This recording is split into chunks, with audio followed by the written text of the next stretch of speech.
Bismillahirrahmanirrahim. Assalamualaikum warahmatullahi wabarakatuh. Waalaikumsalam warahmatullahi wabarakatuh. Ustadz, saya mau tanya apa hukumnya atau bagaimana pandangan Islam mengenai adopsi anak atau merawat anak dari orang yang kurang mampu. Sangat dibolehkan. Ya, dan itu diantara perilaku yang sangat mulia dan diapresiasi bahkan dalam Al-Quran langsung. Karena diantara praktek adopsi anak pernah dipraktekkan, dilakukan oleh Nabi Muhammad SAW saat beliau mengadopsi Zaid bin Harithah. Diadopsi oleh Rasulullah SAW, bahkan diapresiasi oleh Al-Quran. Dan yang menariknya, Al-Quran memberikan rambu-rambu adopsi itu dengan turunnya surah Al-Ahzab itu, surah yang ke-33, khususnya mengabadikan di ayat ke-37 dengan namanya Zaid. Ya, falamma qada Zaidun wa tara, ya kan? Nah, diabadikan namanya langsung dengan Zaid. Dan aturannya nanti di ayat yang kelimanya, ya, supaya anak adopsi itu tetap nisbat genealogisnya dinisbatkan kepada ayah kandungnya, ibu kandungnya. Jadi aturan yang pertama, Al-Quran memberikan gambaran kepada kita bahwa mengadopsi anak khususnya dari keluarga yang dipandang barangkali belum memenuhi kemampuan untuk bisa merawat anak itu dengan baik, khususnya dari segi akidah misalnya, kemudian juga pengetahuan misalnya, atau kecukupan materi pada saat itu, maka boleh dengan niat beribadah kepada Allah Subhanahu wa Ta'ala, membantu keadaan keluarga dimaksud untuk meringankan kondisi-kondisi dimaksud dengan mengadopsi anak, seperti yang tadi Anda sampaikan. Kemudian yang kedua, dalam proses adopsi itu tetap menjaga ketentuan-ketentuan dalam syariat. Yang pertama, bahwa dijelaskan kepada anak yang diadopsi itu dalam perjalanannya untuk tetap mengenal keluarga aslinya. Jadi jangan sampai dijauhkan atau bahkan dihapus latar belakang keluarga aslinya. Tidak diperkenankan demikian. Oke? Jadi dijelaskan kepada anak itu, bahkan tetap disampaikan panggilannya kepada ayahnya, kepada ibunya, dan diberikan pengertian-pengertian terbaik bahwa Allah misalnya, ya, memberikan kebahagiaan yang sangat luar biasa bagi Ananda dengan menghadirkan dua orang tua.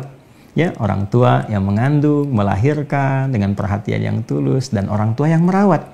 Maka puncakkan bakti kepada keduanya dengan bakti yang terbaik. Anda berperan merawatnya, ya, kemudian keluarga aslinya, yaitu yang melahirkan, kemudian dan seterusnya, tetap sebagai orang tua utama. Penjelasan ini dipandang penting nanti karena bertalian dengan aspek-aspek syariat yang lain. Satu, terkait dengan kondisi mahram misalnya. Ya.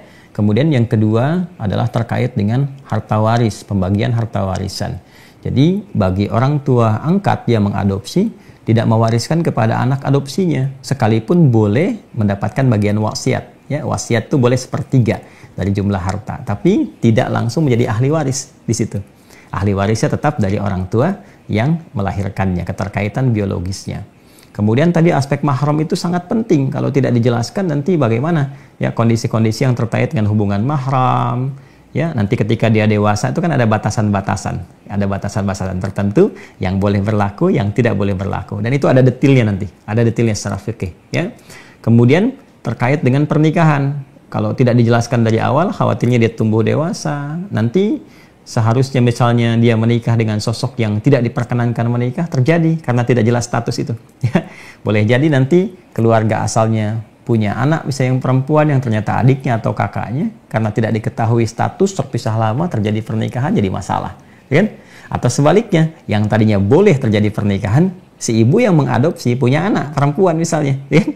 Ini diadopsi dari keluarga jauh misalnya ini, ya, yang seharusnya boleh terjadi pernikahan, ternyata misalnya tidak terjadi karena tidak jelas status atau tidak diterangkan secara benar latar belakang yang dimaksudkan.